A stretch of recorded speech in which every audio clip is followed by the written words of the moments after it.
All right, 1 week of our digital fast down, church. Well done. Whether you're just easing into it or you've tried and failed so far, good on you just for starting. Now, for those of you still on the outside looking in who haven't started yet, it's really not too late to join us. So here's where we're at the end of week 1. You might have been experiencing some digital withdrawals, so to speak, which present like nervousness, restlessness, anger, grief, or sadness. We often use our devices as a place to hide having to deal with these negative emotions. Take away that hiding place, and out comes what's hiding. But here's the great news. This phase of the fast only lasts a few days, and it's going to get really great from here on. So we've asked a few members of our staff to share how things have been going for them. So let's listen in.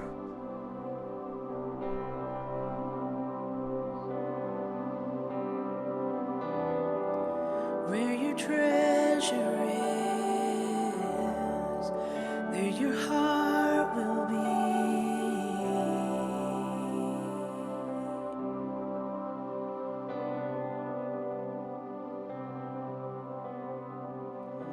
Out of the abundance of the heart, the mouth speaks.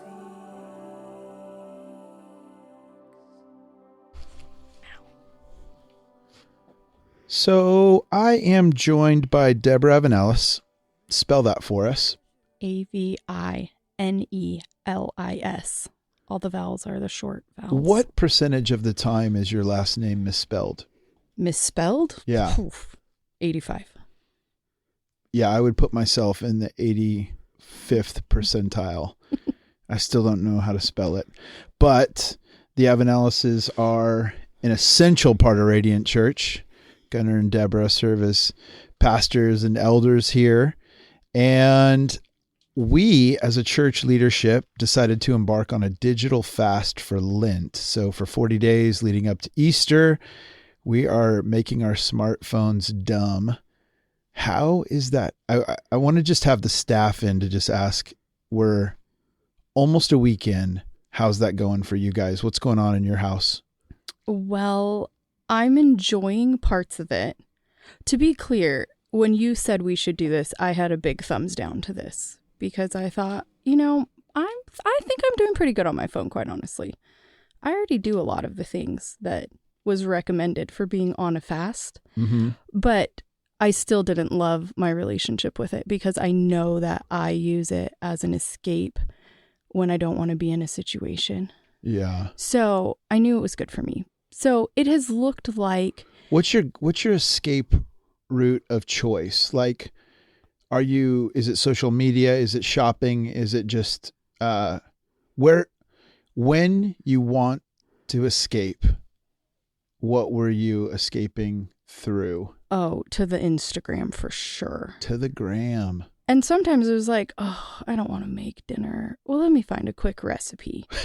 And then 23 minutes later, I had a recipe, but also a bunch of like dumb things that also had crossed my path. You get lost. Yeah. And what could have taken 35 seconds now took 35 minutes. So it was just sucking time.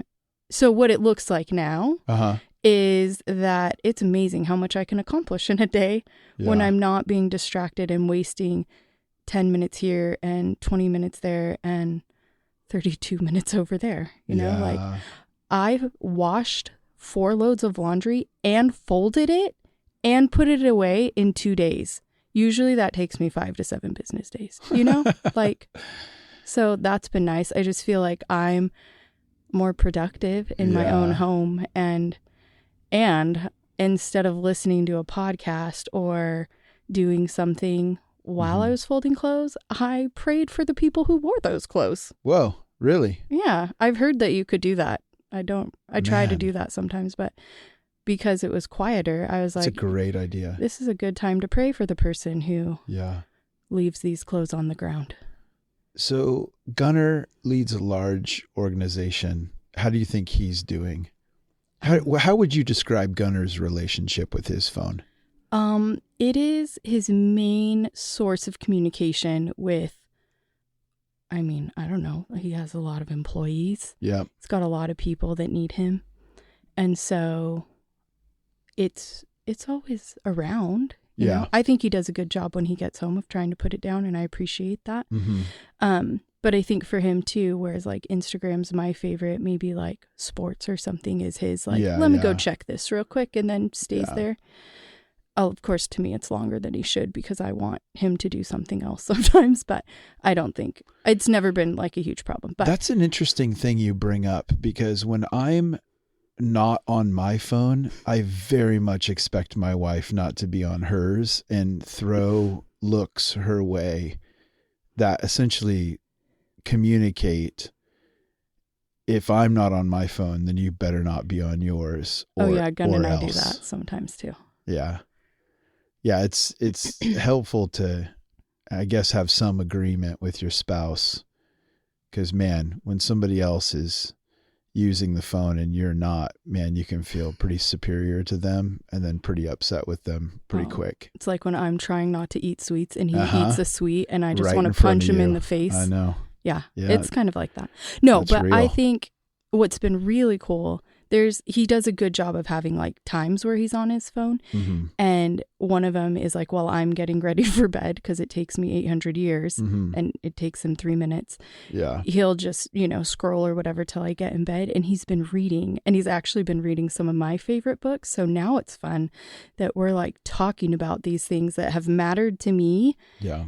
And he's reading them too. Like, it's been really great to have some discussion on some of these books that I've enjoyed. And you said he's reading a novel, which is, if you know Gunnar, he usually reads like a John Maxwell leadership guru book, like a how-to book. Yeah. And now he's reading a story, right? Yeah. The only times he will read a novel is if he's reading it to our children, like The Princess Bride or The Hobbit, but yeah, right now he's reading a book. It was sweet. He finished a book that I had read, and then he came into the office and he's like, so what's your next recommendation? I was like, oh my gosh, do I have a recommendation for you? I had like 8, but I gave him a choice. And I gave him a choice of some nonfiction ones, but I told him about how this particular book, Homegoing, was a very fascinating read. And he picked it up. And in fact, yesterday I was like, hey dude, I'm ready for bed. Maybe put the book down so we could chat.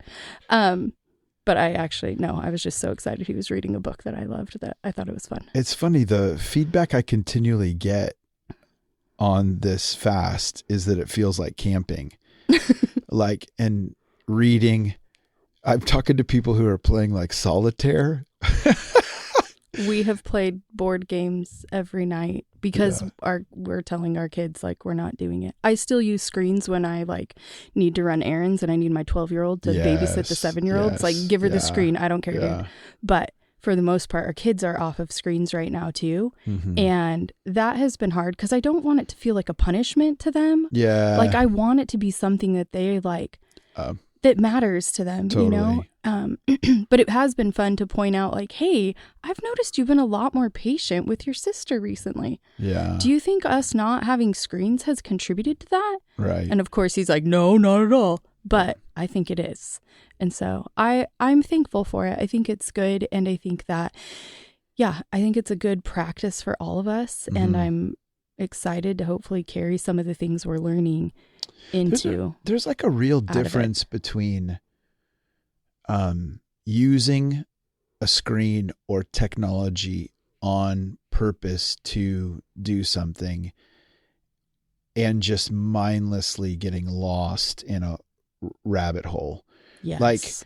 And that's the thing, with the kids, it's like we're sitting down to watch this show together. Yeah. Or we're just going to turn on the TV at 7 a.m. on Saturday morning and turn it off at lunch. It's just, basically what I'm saying is getting online, getting on an app because you have a purpose and you know where you're going and you need to do something is very different than a lot of the mindlessly scrolling and just losing time. It's real. I definitely feel like I have more time because I'm getting lost less often. Yeah, I think that's been our like deciding line. Is this utility or is this That's right. distraction? And Yeah. I've loved that phrase because that's Necessity really, or distraction. yeah, it's Yeah. definitely helping us differentiate that. In fact, my son who's wanting more TV, I'm like, hey, if you want to watch YouTube to learn how to change my headlight,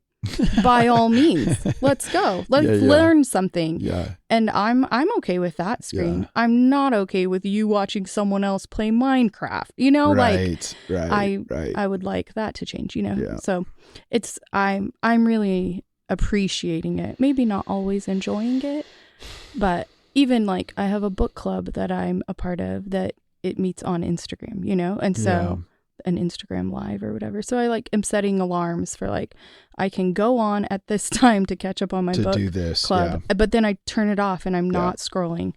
But it has been a little bit concerning how many times I've picked up my phone and just automatically like swipe 2 times to get to the folder where Instagram used to be, and then it's not like there. Automatically. Yeah, without thinking about it. And I'm like, ugh, that's Yeah. gross. But also, all right, good to know that that's what I do. So hopefully we break that habit. So yeah, overall, I feel like it's had its challenges, but I'm really thankful that we're doing it. And I think it's been good. Well done, guys. I'm here with Danny Bartlett, and we're cutting a gold record. Yep. That's what we do. Hey, Danny's on our staff, and he oversees our youth and gap year, and has also embarked on this digital fast. Yes. What have you guys decided to do? You've got 4 young kids. Yes. We have 4 young kids, and it's 7, 6, 4, and 3. So we have a little different situation going on at home. But we have found a way to move forward with the digital fast, but we've modified it. So, I mean, we're 1 week in. How's it going? It's going good. But we're still like adjusting the ship as it's sailing, if that makes sense. Do you sail the ship? Anyway, we're adjusting as we're going, and we're tightening the bolts because there's bolts on your ship. Yes, we have bolts, and the ship sails. The engine purrs.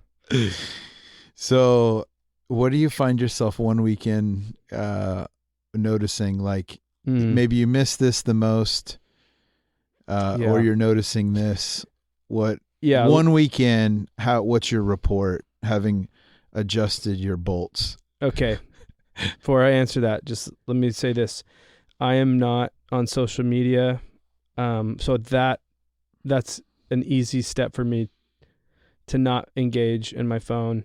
The main challenge that's been for me is I have grown addicted to the YouTube button. Okay. Just when I press the button, YouTube knows me now. It knows everything I like, from Arnold Schwarzenegger quoting something inspirational to history about Chris Farley. It's crazy what pops up now, and it's all good snacks, like 2-minute clips. And I've grown addicted to just pressing the button because YouTube has been so good at feeding me little snacks. So I'm deleting that app. And then also sports. It's a little unfair that Super Bowl just got done. I know. So I feel like it doesn't count. But the 2 things that I can get really distracted and addicted that steal from me are YouTube videos that are just dumb things. But I've sat and wasted 45 minutes to an hour, just easy. And I've done that.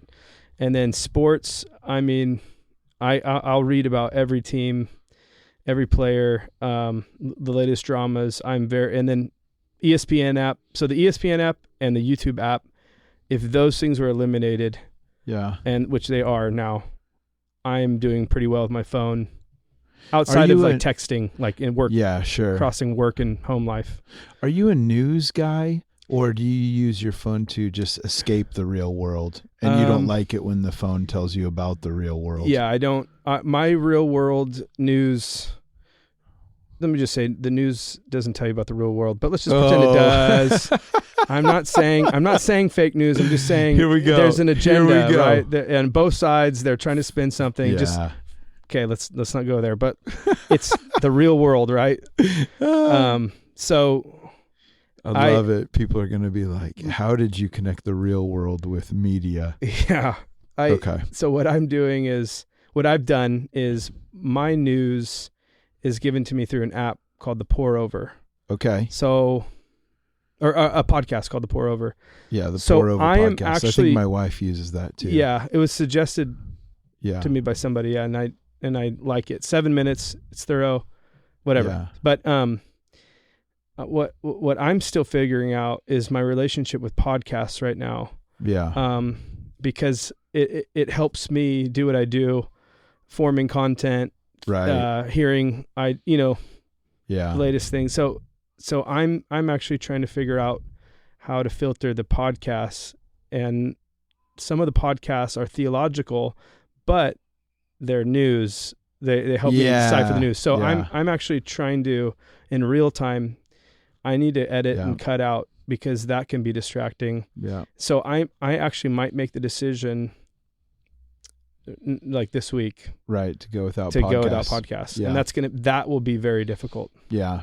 How did it go? Speaking of very difficult, Mhm. you lead our youth and our young adults, and you were trying to enroll them into this digital fast. How did that go? Oh man. It's like there's demonic opposition. Let's say that.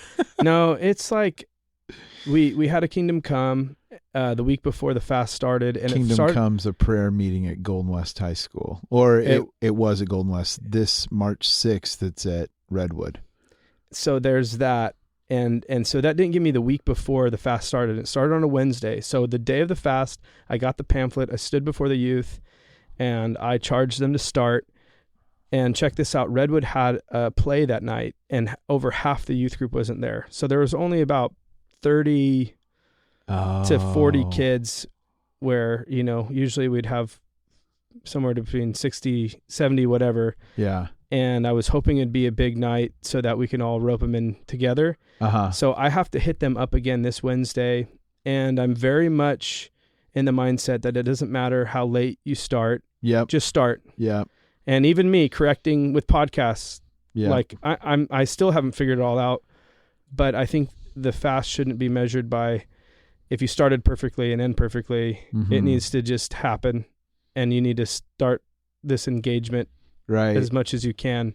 Yeah. And so that's what I'm gonna do with the youth. Yeah. And some of them I spoke to one-on-one, and they're excited. I think the biggest thing for them is that when you take away social media, you take away their connection with their friends, Yeah. not just on an entertainment level, but also what's going on Friday night. Right. Who said this and he said that. Then the latest joke or the little phrase that they Right. say that everybody laughs at, they don't know it. Yeah. because they didn't get it in real time. So they're really gonna miss out. It's Yeah. not just a fear of missing out. Yeah. It's really you're gonna miss out on what's Yeah. going on. And I feel sad a little bit because I don't have social media, and I feel none of their pain Yeah. at all. Yeah, and so I don't even know why I'm a youth pastor. I don't have social media. I used to feel like I would, as a kid, I remember thinking like, well, it's easy for the youth pastor to tell us not to have sex or drink because I would look at him and Dang think, it. you get to have sex Yeah. and you get to Yeah. drink in moderation, of course. But I would think he was asking us Yeah. as youth to abstain from things that he Yeah. got to engage in. And, so yeah, that's what's going on here. You're That's- saying don't yeah. get on social media, Yeah. but you're not even on there. Yeah. It doesn't feel fair. Like I don't have authority in that. Like I'm sacrificing, and if I could Yeah. do it, you could do it. Yeah. I'm like, hey, just don't do it. It's easy. Yeah. And for them, it's not. But I understand. I do understand the fear of missing out. I do understand the fear of not feeling connected. Yeah. So I can kind of jive with them a little bit on that. But what I encourage them to do is do it as a friend group. So, Right. I mean, as a big group, as youth, we're all doing this. Well, the youth group consists of so many different friend groups. So I'm trying to challenge them to do it as a friend group or a big group or whatever. And so I kind of thought like, man, if they do it as a small group or a friend group or a big enough group, and what if they like start a movement on campus? I don't know. That's kind of I don't know. I don't think that's going to catch on, but I'm encouraging them to do it as a group. And I think it'll be easier that way. And they could all go back to old school texting instead of DMing. We'll see. Well, you heard it from Danny, Mm-hmm. and I would want to reiterate it, that we're not going for perfect. We're just trying to make some progress. So if you've fallen off the horse or if you haven't started, you can join us. The reason we're doing this as a community is because we know it's hard. We know it's going to be a little bit messy, but we think it's going to be worth it to expose some of the dependency that needs to be broken so that we can continue to be primarily influenced by Jesus and his leading in our lives. So come on. Mm-hmm. Tighten the bolts on your ship, set sail, and get that engine purring up and fix what you need to on the way. Just do it. That's what my old friend Nike used to say. Just do it. Yeah. Just go for it. Don't be perfect. J.R. Robertson is on our staff as the new executive director, and he oversees our communications as a church, or oversees for us to oversees our communications as a church. 1 week in, JR. No, 1 week into the fast. You're 2 weeks into the job. You're 1 week into a fast. Yep. Okay, here's my question for you. 1 week in, how's it going? What are you missing the most? I think it's going pretty good. I think my wife and my kids, they would probably have a slightly different opinion because there's just a different level of scrutiny now that they know that like dad's phone is off limits. So they're calling it you on it. Oh yeah. Big They're time. like, Dad, we're on a digital fast Yeah, every time you pick it up. Exactly. I'm like, I'm working. You're like, Yeah. no, you're not. You're on your phone. Did you delete apps? Yeah. Is that how you got the party started? So the night before, Tuesday night, I laid in bed and Kinley was like, okay, pull out your phone. We're deleting apps together. And it felt a lot like a spring cleaning. Yeah. And once I started throwing old tissue boxes away and different things that you haven't used in forever, you look down and you're like, wow, this place looks great. Yeah. And so my phone looks really, really clean and bare. So I think that's actually one really important piece of it is like, I oftentimes would go to my phone and just search for something to do. So when you eliminate, the actual thing that you can do, you're like, oh, I better just put it away. I have nothing to do on this phone anymore. Yeah. What have you been filling your time with? Have new things kind of surfaced in the void, or does it just feel like a void at this point? No, I mean, I've been definitely reading in the evening a lot more. Yeah, same here. I think my kids are more open to playing games now than ever before. So we've been doing a lot more games. Yeah. I'm doing things that I normally wouldn't go. I mean, Emery the other day was like, take me to the feed store to go look at chicks, like baby chicks. And I was like, I have nothing else to do. I can't get on my phone. So let's go. We went for 15 minutes and that killed, quite a bit of time. So I've been going to bed earlier. I think typically I was going to bed at probably more like 11 p.m. or after.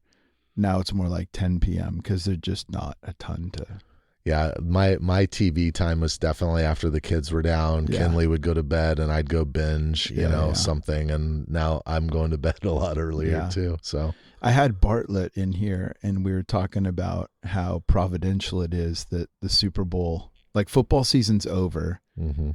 Baseball season hasn't started. Basketball, it's just the middle. It's not like we're in NBA playoffs or even, it's just a dead spot in sports. Will March Madness coincide with? Oh, my goodness. I haven't thought about that. That could be bad. Oh, no. Get the calendar out. No. It will. It'll totally. Doesn't end till March 31st, like this fast. Oh, yeah. Ooh. Wow. Well, that was pretty depressing, but it was good to have you in here, and we're glad you're on staff and, embarking on this digital fast with us. How have others, I guess, do you, I know for myself, there's some addiction tendencies with this phone. Yeah. What was it's funny, on Sundays, I'm notified of my weekly screen time on Sundays at church, which is just interesting because I'm in worship, my phone buzzes. At some point, I'll look at it and it'll say, you were on your phone an average of this many hours a day this week, which is always this incredible reminder of like, you see that. And I think for me, it's typically around 5 hours. Mm-hmm. I was going to say the same. And I look at it and I'm like, man, I thought I had a family or I thought I had a job, but it turns out I just have a phone. Basically, you're in the middle of worship and then your phone goes off to remind you of kind of what your life orbits around. Mm-hmm. So, yeah, I don't know. I think, it seems like so far on our staff, not a ton of social media addicts, but different people addicted to different things, and definitely addicted to getting what you want when you want it right away. Mm-hmm. Definitely anti-delay patience. We can get immediate action and answers, and going without that has caused people to realize that they're not terribly patient. Yeah. It's good. I mean, this is soul cleansing. I can already tell, like, I think it's only going to get easier. Yeah. But I will say that it's been good for me and my family in going through it. I know it's hard. I oftentimes wonder, even like people who, want to do it, don't know how to do it. Like maybe even me, I stumbled. I watched a show with the kids when I was babysitting, and in some of the is that what you call watching your own kids babysitting? Yeah. It's not fathering, right? Exactly. Wait, I have to babysit these kids without a show? But I put on a show, and then McKinley was like, "Dude, what are you doing?" And I'm like, I've shame started kicking in. Yeah. But it's like, you got to just kind of say, all right, I'm going to get better every single week. Yeah.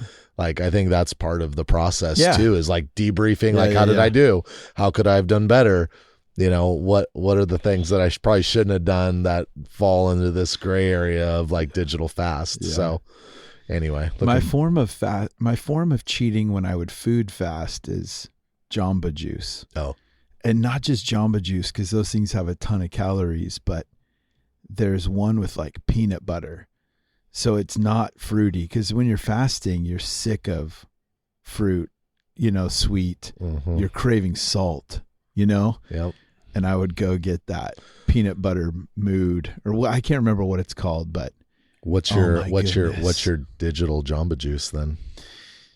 Oh man, the thing I'm missing most is probably at 10 p.m. probably 20 minutes of Sports Center, mm-hmm. a little bit of Top 10. Seeing some scores and just basically escaping, just checking out,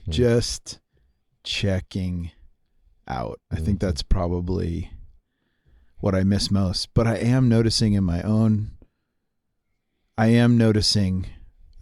higher levels of productivity. Like I've been behind in my reading for seminary for the last year and a half, like consistently behind.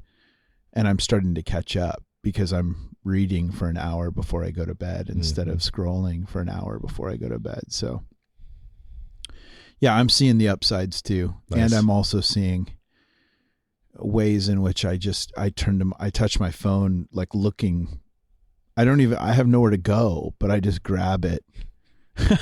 I'm not looking for something. I don't know what, you know, just kind of opening things, like maybe I got a text, you know, just like looking for some distraction. Yeah. I'm not sure what I'm looking for. I think I noticed that even when I took my 6-month sabbatical, you know, between jobs, the first part of that was like always going to email. And I think this digital fast will also play out in a similar way where, you know, you're going and checking, but eventually after week 2, you're like, There's nothing there. There is nothing there.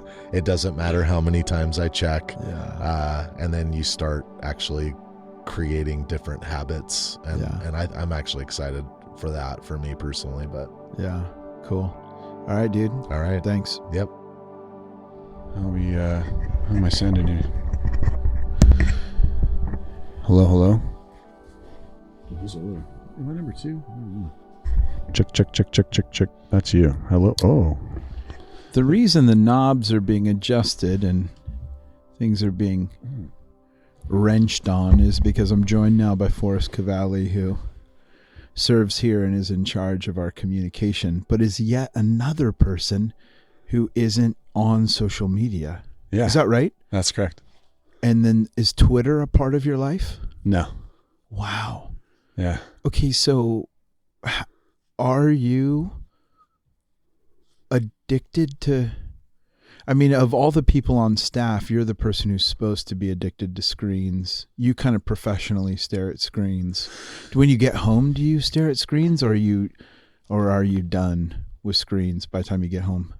I still would use screens in the negative sense. What's that mean? Like, there's still moments when I'm using it for like work or you know, something helpful or artistic ventures, different things, you know. But no, it'd be like a little bit of escapism, like just want to unwind. I need to stare at something mindless, which could still be YouTube or reading a bunch of news articles that are not saying anything helpful or life-giving. Yeah, you are a bit of a researcher, so I could see you going down some real rabbit holes. Yep. What's your weekly screen time currently? Ooh. Daily average. Man, if you're including work? I don't know what I'm including. All I know is when my pocket, when it buzzes and it tells me my weekly. You also don't have an iPhone. Yes, that's true. What do you have again? That's a Pixel, or it's an Android. Yeah. Oh gosh. Yeah. Do you want to talk about that? we could. I talk about it. Does it tell you? Actually. Does it tell you your screen time? It doesn't give me a monthly. It gives me like the daily average. Yeah, I think Is it 5 hours? Because that's what JR and I were. We thought both of us were right around 5 hours. I usually sit around 4. Yeah. Well, look at you. Yeah. So it's been 1 week. Is it going good? Is it going bad? What's going on for you? It's going decently well. I before the fast, I'd already started trying to get some things in place to minimize my screen time, because it's not like the way you see my kids respond to it when my youngest is clearly vying with my phone for my attention. You can tell that he's like trying to push my phone away. Kind of stuff. That's a bad feeling. Yeah. And so I started it's just like the first thing you roll over in the morning and grab your phone. The last thing you do at night is put your phone down. And so I started trying to like lock my phone in the closet with like my keys and stop using social media, different things. I've been already kind of trying to stop that madness. Create some distance on that. But now I just kind of, with the fast, been doing it more seriously and trying to do it more consistently. When you get distance and you haven't looked at your phone for, let's say, an hour or two, do you start to feel anxious, like, oh my goodness, something's happening that I'm missing out on? Not like the FOMO kind of way like that. It'd be more like I can feel that, like that kind of level of addiction that I have. cropping up in the moments when I normally would have, like, oh, I'm exhausted, just want to stare at my phone, or at nighttime when I plop down in bed. And I've been doing way more reading, which has been great. But then after I've like read the few chapters of the book down, then I'm sitting there kind of staring at the ceiling like, and what do I do now? Yeah. So that in those moments, I feel myself want to grab my phone. Yeah, sure. Yeah, for sure. Yeah. Yeah, same here. It's interesting, like we've been discussing how technology is a tool when you know what you need to do and you know where you need to go. But technology can be such a distraction when you don't know what you need to do and you don't know where to go, and you just find yourself mindlessly wandering. You've got no purpose. Yeah. You've got no meaning. You've got no focus. And then it just starts to eat, steal, kill, destroy your time. The thing I've liked about like what our little fast guide said, different things, was kind of just use the phone with intention. Like go to it with a reason, finish that reason. Yeah. Put it back down. Because that's, I normally would just pick the phone up and then let it tell me what my next experience was going to be, you know? Click on a random ad for some dumb article about something I definitely don't need to read. And fill my mind with random, useless information. You know? It seems like the parents with older kids are, they're fighting on the social media front. The parents with younger kids are fighting on the TV front. Like I've had multiple parents with young kids tell me, man, my kids wake up at 5:30 and we usually put on a show so that I'm not being asked at 6:30, what are we doing? Or, you know, kind of like shows are used to, you know, get kids to chill out. So basically the older kids digital are pitching, babysitter. Yeah.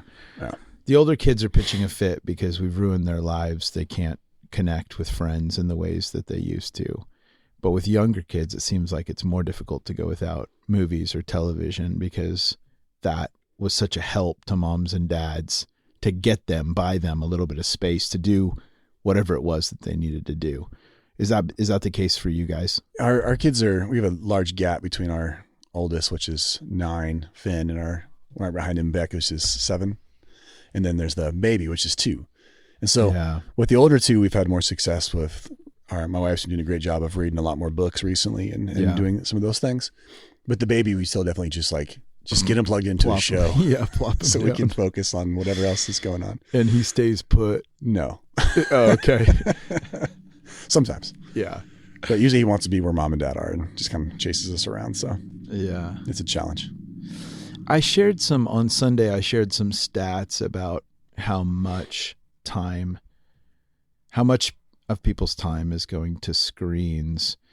And some of those stats are pretty, they're gross. They're hard to look at. Absolutely. Would you be privy to a lot of that stuff because of your profession and what you know about marketing and targeting audiences? Basically there's a whole attention economy. Like, are you privy to all that behind the scenes kind of info? Do you know the dark side of these tools, the dark side of social media? I don't, not in that sort of way. No, I'm definitely aware of it, and I'm aware of what tactics can be used to sell. And I think because of the way that I'm wired, and I've just been anti-social media for quite a while, and always felt like that was dirty. Like I was running a marketing agency for a bit, and always felt like there's ways my competitors are getting a leg up on me. They're getting more business because they're willing to operate this way. I just kind of felt like, man, I'd rather just be honest and actually helpful and give my clients something that's going to make their lives better. And, but there's definitely people out there selling snake oil and telling you exactly what you want to hear and getting you addicted to their products. Well, a lot of it works through like bombarding people, right? Like you just basically you wear them down through constantly putting it before them. So it is basically you're just persisting till someone caves in. Yeah. And I would love to actually research that some more myself. Like I would love to see, because I think my reaction to getting retargeted with those kind of ads, I always feel like I'm not buying your shoes. You're attacking me essentially. You're popping up everywhere now. I just was curious, and I click on an ad and now my whole life is filled with shoes. I know. And so I feel like I'm a bad example of that because I respond negatively to those type of ads. When the used cars salesman starts pushing you on the car, you're like, no thanks. Yeah, sorry, man. Gonna go somewhere else. So, well, thanks for your work here, and thanks for joining us on this messy kind of digital fast. How's it been going so far with the rest of the interviews? Yeah. I mean, it's good. Different people escape in different ways, and not everyone's go-to is the same, but definitely people 1 week in are discovering that they were probably a little bit more addicted than they thought. It's been basically revealing. Yeah. It's been exposing. It's uncovered our inability to do life maybe as we used to do it. So is there anything you'd want me to say that no one else has said,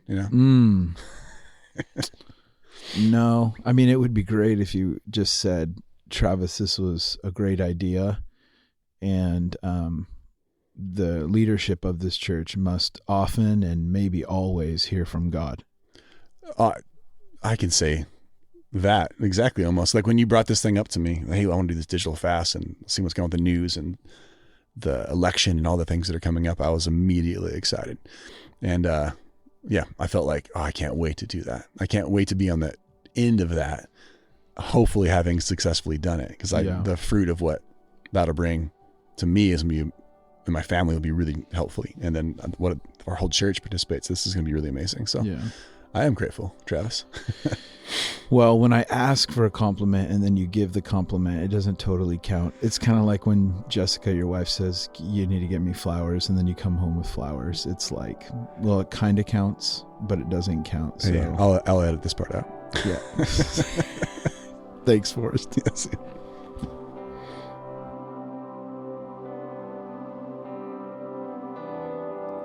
Where your treasure is, there your heart will be.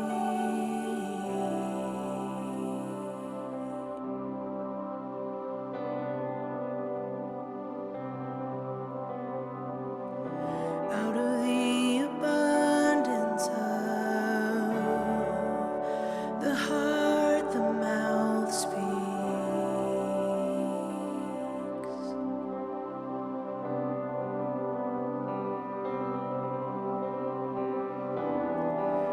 Where your treasure is, there your heart will be.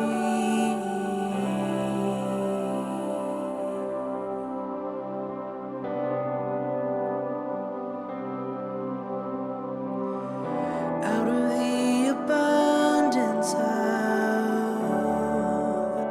the heart, the mouth speaks.